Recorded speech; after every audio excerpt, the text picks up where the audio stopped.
আসসালামু আলাইকুম। আমি স্বস্তি থেকে আকিব বলছি। আজকে আমি যে বিষয়টা নিয়ে কথা বলবো তা হচ্ছে প্রভিশন কনভার্টের বিষয়টা। যে আপনাদের তো প্রতি বছরে একটা নির্দিষ্ট সময় আমাদের আরএম আপনাদের কল করে আপনাদের থেকে তথ্য নেয় যে আপনারা কি প্রভিশন কনভার্ট জুনে করতে চান নাকি ডিসেম্বরে, অথবা কনভার্ট করতে আদৌ কি কনভার্ট করতে চান কিনা। তো এই বিষয়টা এখন আপনাদের আর কল করা হবে না। এখন থেকে আমাদের হচ্ছে আপনাদের এই ওয়েবসাইটের ভিতর থেকেই সেই তথ্যটা নেওয়া হবে। তার জন্য আপনারা কিন্তু ডেএনতে গেলে তো ডেএনতে একটা নির্দিষ্ট সময় কিন্তু আপনারা ডেএন করতে পারবেন না। তো তখন আপনারা সেই ডেএন যদি করতে না পারলে তাহলে আপনারা হেড অফিসের সাথে যোগাযোগ করবেন। হেড অফিসের সাথে যোগাযোগ করলে সেই হেড অফিস নির্দিষ্ট ফর্মের পূরণ করলে তখন আপনারা পরবর্তীতে আপনাদেরকে জানালে আপনারা সেটা ডেটা করতে পারবেন। আচ্ছা, আমরা কিভাবে দেখাবো যে কিভাবে পুরোপূর্ণ প্রসেসটা হচ্ছে, এটা আমরা জাস্ট এটা ডেমোতে দেখাচ্ছি। প্রথমে আমরা যাব হচ্ছে ডেএনডে যাব। ডেএনডে যাওয়ার পরে যে আপনাকে যেটা বললাম যে আপনারা ডেন করতে পারবেন না, তো এর পরবর্তীতে ফর্মগুলো পূরণ করলে আপনারা সাবমিট দিলে তখন আপনারা ডেন করতে পারবেন। তো আমি দেখাচ্ছি, যেমন আমি এখানে ব্রাঞ্চ সিলেক্ট করলাম। সিলেক্ট করার পর আমি হচ্ছে এই যে 23 তারিখে যেতে চাচ্ছি এই ব্রাঞ্চে। তো আমি এখান থেকে এক্সিকিউট ডেনটা দিলাম।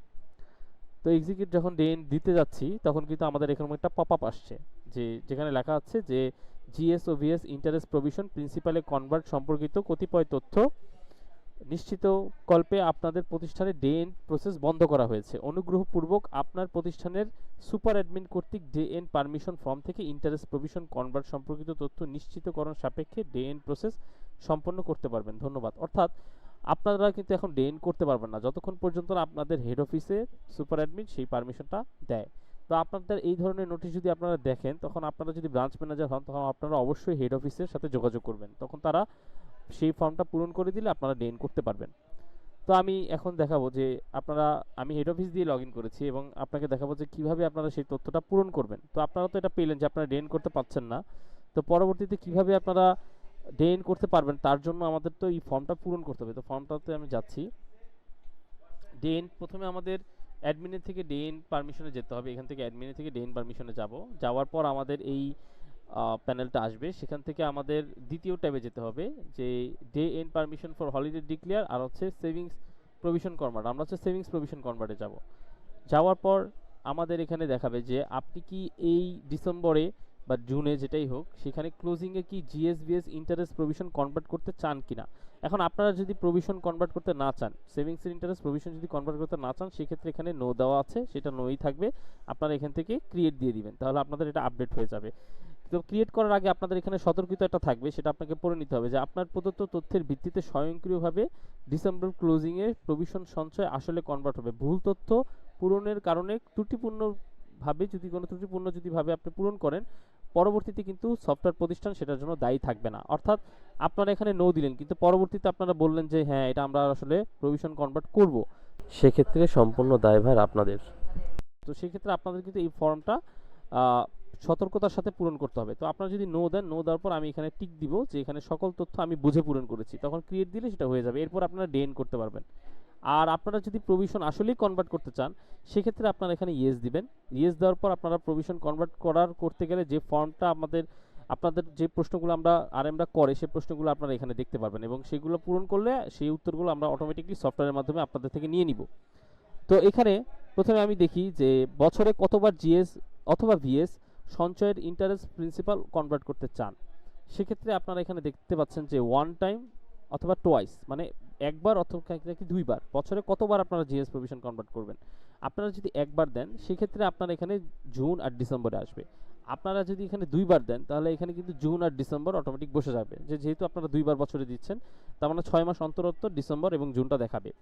আচ্ছা, আমি যদি এখানে এক দেই এবং এখান থেকে আমি জুন সিলেক্ট করে দিই, তো সিলেক্ট করার পর এর পরের যে প্রশ্নটা সেটা হচ্ছে ডিসেম্বর 2027 ক্লোজিংয়ে কোন কোন সেভিংস প্রোডাক্টের প্রভিশন আপনারা কনভার্ট করতে চান। অনেকেই আছে যে জিএস করেন কিন্তু ভিএস করেন না, অথবা সকল যে জিএস বিএস উভয়ই করে।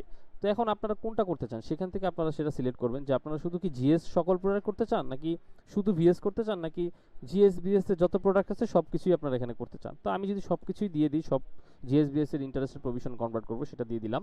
এরপরের প্রশ্নটা হচ্ছে প্রভিশন কনভার্সনের ক্ষেত্রে সফটওয়্যার কর্তৃক হিসাবকৃত ইন্টারেস্ট অ্যামাউন্ট কি কনভার্ট হবে, নাকি প্রয়োজন অনুযায়ী ম্যানুয়াল কারেকশন বৃদ্ধি বা হ্রাস করতে চান।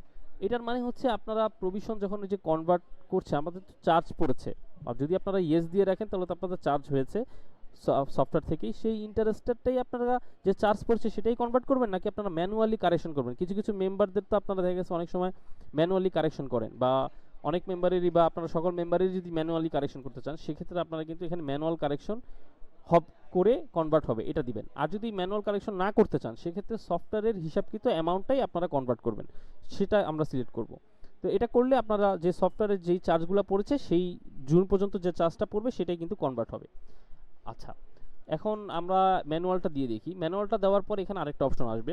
যখন আপনারা ম্যানুয়ালটা দিবেন, আপনারা যখন সফটওয়্যার থেকে নেবেন তখন এটা আসবে না, ম্যানুয়ালে যখন আপনারা দিবেন তখন আপনারা এখানে আরেকটা অপশন দেখতে পারবেন। যদি ম্যানুয়াল কারেকশন হ্রাস বৃদ্ধি করা হয়, তাহলে চলতি ডিসেম্বর বা জুন মাসের ইন্টারেস্ট চার্জ সফটওয়্যার থেকে স্বয়ংক্রিয়ভাবে পড়বে নাকি বন্ধ থাকবে। অর্থাৎ আপনারা তো ম্যানুয়াল কারেকশন এখন করলেন, এখন ম্যানুয়াল ধরেন আপনারা মে পর্যন্ত আপনাদের সফটওয়্যারের চার্জগুলো পড়ে গেছে। তো সফটওয়্যারের যে চার্জ 1000 টাকা পড়ে গেছে, তো 1000 টাকা পড়ে যাওয়ার পরে এখন জুনের যেই চার্জটা, এইটা কি আপনারা সফটওয়্যার থেকে অটোমেটিক ফেলতে চান নাকি ফেলতে চান না, সেটা কিন্তু আপনাদের এখানে অপশন একটা আছে। আপনারা যদি এরকম হয়, ধরেন আমি একটু উদাহরণ যদি দেই, যে মে মাস পর্যন্ত আপনারা ম্যানুয়াল কারেকশন করে একটা মেম্বারের 1000 টাকা করেছেন, এটা হচ্ছে মে মাস পর্যন্ত। পরবর্তীতে জুনে তার যে ব্যালেন্স আছে, জুন জুন পর্যন্ত যে ব্যালেন্সটা আছে, সেই ব্যালেন্স ধরে জুনে তার প্রভিশন পড়েছে আরও 10 টাকা।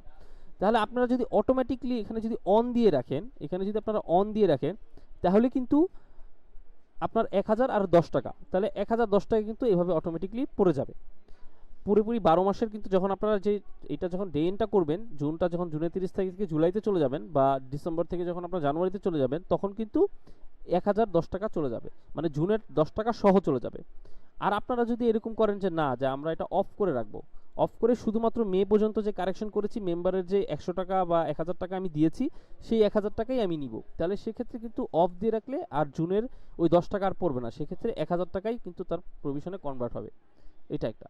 আচ্ছা, তাহলে আমরা অন আর অফের ব্যাপারটা বুঝলাম। তো এখানে যদি আমি অন করে রাখি, এখানে আরেকটা অপশন আছে, আপনার প্রতিষ্ঠানের বছরের ভাঙা মাসে এই সফটওয়্যারে যুক্ত হবার কারণে শুধুমাত্র 4 মাসের, এই অপশনটা কার জন্য আমি একটু বলি, পুরোটা পড়লাম না। সেটা হচ্ছে আপনাদের প্রতিষ্ঠানে এমন অনেকে আছে যে, বা আপনারা বা অন্য যে কেউ হোক, এমন হচ্ছে যে ফিসক্যাল ইয়ারের আগে তারা এসেছে।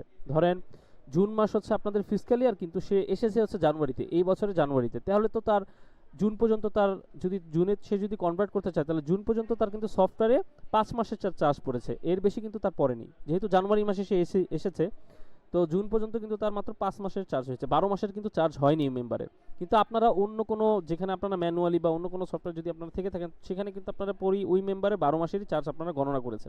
তো সেক্ষেত্রে কি আপনারা পুরো 12 মাসেরটা চার্জ কনভার্ট করবেন, নাকি আপনারা যে কয় মাস এখানে আসার পরে যে এই যে জুন পর্যন্ত যে 5 মাস হলো, এই 5 মাসের ডেটাটা যেই চার্জটা পড়লো সেই চার্জটা কনভার্ট করবেন। তো এই দুইটা কিন্তু আপনাদের অপশন আছে। আপনারা যদি 12 মাসের চার্জটাই কনভার্ট করতে চান, সেক্ষেত্রে কিন্তু এখানে আপনারা করতে পারবেন, যে আপনারা ওই প্রতিষ্ঠান থেকে আসার পরে যেই ব্যালেন্সটা, সেটার সাথে আরও 5 মাসের যুক্ত আপনারা 12 মাসেরটা কিন্তু আপনারা করতে পারবেন। এই দুইটা কিন্তু আপনারা অপশন এখানে দেখতে পারবেন, ঠিক আছে। তো আপনারা যদি যে কয় মাস প্রভিশন হয়েছে সেই কয় মাসে তাই যদি কনভার্ট করতে চান, তাহলে ওই যে 5 মাসেরটা তার কনভার্ট হবে সেটা। এটা করার পর একই রকমভাবে এখানেও একটা সতর্কীকরণ আসবে, যেটা হচ্ছে আপনার প্রদত্ত যে তথ্যের ভিত্তিতে জুন বা ডিসেম্বর ক্লোজিংয়ে সঞ্চয় প্রভিশন আসলে কনভার্ট হবে। ভুল তথ্য পূরণের কারণে ত্রুটিপূর্ণভাবে সঞ্চয় প্রভিশন কনভার্ট হলে সফটওয়্যার প্রতিষ্ঠান দায়ী থাকবে না। একই রকমভাবে আমরা আগে যেরকম নোটিশটা দিয়েছি, এটা আপনারা খুব বুঝে পূরণ করবেন, এবং যদি আপনারা কোনো কিছু বুঝতে অসুবিধা হয়, আপনাদের নির্দিষ্ট আরএমের সাথে যোগাযোগ করবেন।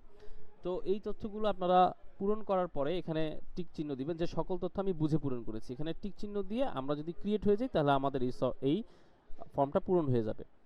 তো এই ফর্মটা পূরণ করার উদ্দেশ্য হচ্ছে, আপনারা যদি ফর্মটা পূরণ না করেন, সেক্ষেত্রে কিন্তু আপনারা ডে এন্ডটা করতে পারবেন না, আপনাকে ডে এন্ডে বারবার আটকে দিবে। তো আমি যেহেতু এটা পূরণ করে ফেলেছি, সাকসেস হয়ে গিয়েছে, এখন কিন্তু আমি ডে এন্ডে যাব। ডে এন্ডে গেলে এখন এখান থেকে কিন্তু আমরা সহজেই ডে এন্ডটা করতে পারবো। আমি দেখাচ্ছি, আমরা কিন্তু এর আগে করতে পারছিলাম না, এখন কিন্তু আমরা সহজেই করতে পারবো।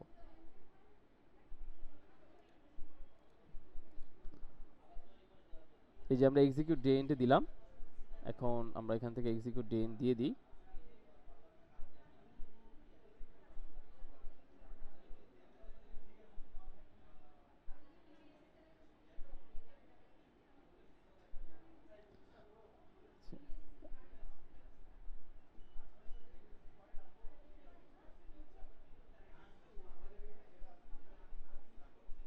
আচ্ছা, দেখতে পাচ্ছেন আপনারা এখন কিন্তু ডে এন্ড হয়ে গিয়েছে। মানে এর আগে কিন্তু আমি করতে পারছিলাম না, আমাকে পপ আপ দিয়ে একটা আটকে দিয়েছিল ডে এন্ডে, কিন্তু এখন কিন্তু আমরা ডে এন্ড করতে পারছি। তাহলে আশা করি বিষয়টা আপনারা বুঝতে পেরেছেন যে আপনারা যদি এই পপ আপটা দেখতে পারেন, তখন আপনারা আপনাদের প্রতিষ্ঠানে হেড অফিসের সাথে যোগাযোগ করবেন। যোগাযোগ করে তারা যদি ওই ফর্মটা পূরণ করে দেয়, হেড অফিস থেকে যদি ফর্মটা পূরণ হয়ে যায়, তখন আপনারা এখানে এসে ডে এন্ডটা আবার করতে পারবেন। জি, ধন্যবাদ।